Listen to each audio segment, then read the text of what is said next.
All right, grammar fans, buckle up.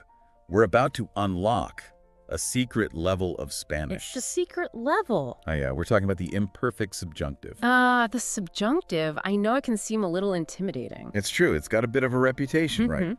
But I promise you this deep dive is going to change the way you think about it. It's all about adding these layers of nuance to your Spanish. You know, really being able to express yourself with more, well, feeling. I like that. Unlocking a deeper level of expression. And it's true, the imperfect subjunctive is perfect for that. Exactly. And we've got some awesome notes here that break it down, especially for those times when you've got a couple of verbs and clauses hanging out in the same sentence. Right, because that's where things can get a little, shall we say, interesting. Interesting is one word for it. So first things first, we're going to talk about this little word, Q. It's like a little signpost that often pops up right before you need to use the imperfect subjunctive, especially when the subjects in those two clauses are different. It's all about perspective, isn't it? The imperfect subjunctive lets Spanish speakers seamlessly weave in different points of view and even timelines all in one sentence. Ooh, I like that, weaving in different perspectives, very poetic. Well, it is a very elegant aspect of the language instead of a flat statement like, I called you, you helped me, which, let's face it, sounds a little robotic. You get something more like, I called you because I wished you would help me. Okay, so much more feeling there. It's like you can practically hear the longing in their voice. Exactly. It reminds me of that example from our notes. Yesterday, I called you. I wanted you to help me prepare for the exam.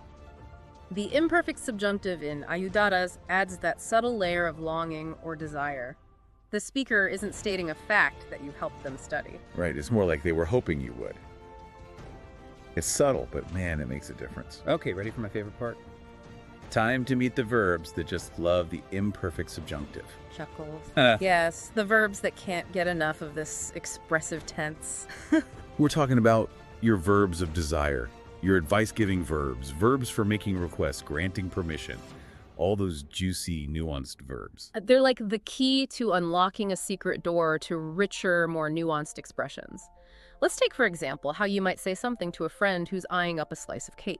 Okay, I'm intrigued. Lay it on me.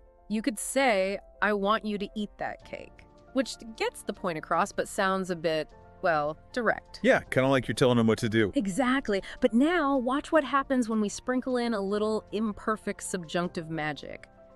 I wish you would eat that cake. Ooh, there it is. The first one is a command. The second one, with the imperfect subjunctive, is like you're sharing in their anticipation, almost hoping they'll give in and take a bite. Yes, that's the power of the imperfect subjunctive. That's so cool. Now, one thing our sources really hammered home is that context is king when it comes to this tense. It's like trying to solve a mystery, right? Absolutely. You've got to look at all the clues, the surrounding sentences, the situation.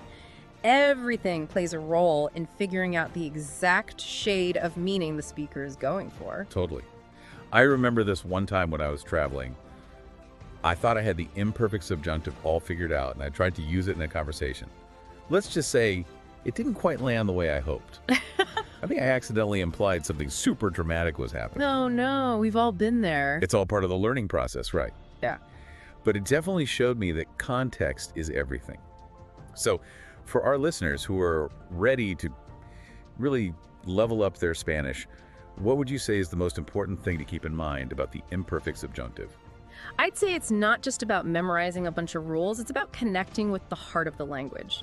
Understanding the way Spanish speakers express those subtle feelings and thoughts, it's like you're tuning into a different frequency of communication. I love that, tuning into a different frequency. It's not just about the words themselves, it's about understanding the music behind them. Yes. Now, here's something I want you all to ponder. How do you think paying attention to these subtle shifts in meaning could change the way you connect with Spanish speakers?